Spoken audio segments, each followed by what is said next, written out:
Assalamualaikum warahmatullahi wabarakatuh. Hello guys, we are from group 2. We will explain to you guys about our PPT. The title is Practice Assessment. But before we continue to the materials, I will introduce our group member. The first one is me, Isiseng Reni, as moderator and the first speaker. And then my partner, Irhan Zulta Barokah, as the second speaker. And lastly, Bill Ikro as the third speaker. Okay, let's dive into what practice assessment truly entails. Essentially, a practice assessment evaluates how well students perform practical language tests. Think of it as a way to coach student abilities through real-life activities rather than traditional tests. These tests can include speaking practice, classroom tasks, demonstrations, or hand-on exercise. The goal is to provide a more authentic measure of language use, highlighting the importance of practical engagement. Remember, this type of assessment focuses making the learning experience more relatable and effective.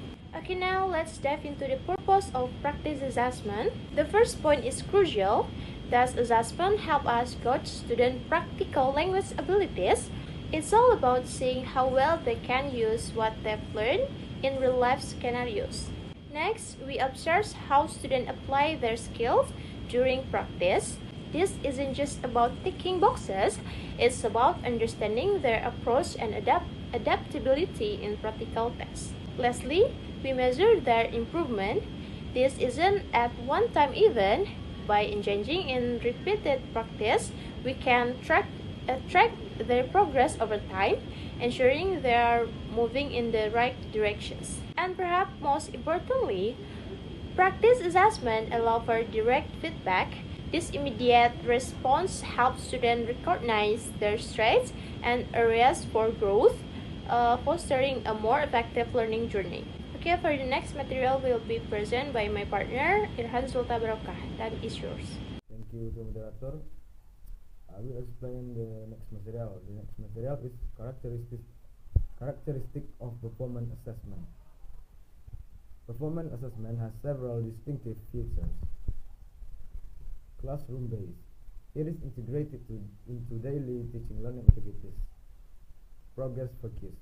It evaluates students' performance during an activity, not just the outcome of a formal test. Simple, direct, and skill-focused. Designed to assess specific skills efficiently. No formal testing required. Assessment can be done without a rigid written or oral exam. Learning while being assessed. The assessment process itself is a part of the learning experience. Examples of performance activities.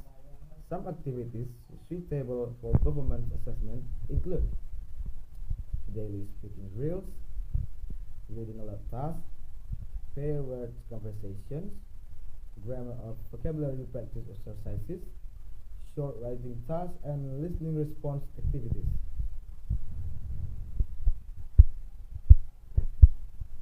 Stages of performance assessment. The assessment process typically follows 5 stages. Number 1. Plan the performance task. Decide what task or activity will be assessed. Number 2. Give clear instruction. Ensure students understand what to do. Number 3. Observe student performance. Monitor students while they carry out the activity. Number 4. Record notes or scores. Document the observation. Number 5. Provide feedback. Give constructive input based on the assessment.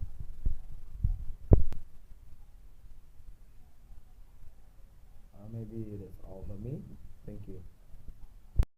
Okay, thank you for the moderator. Next point is instrument use. Have 5 points.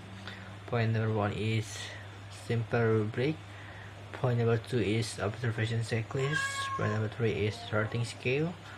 Point number 4 is practice loop or teacher notes. Point number 5 is short performance test. Okay, next material is about conclusion. Practice assessment help a teacher evaluate students with a real progress during their activities. and it is support in continuous improvement, encourage active learning, and provide immediate meaningful feedback.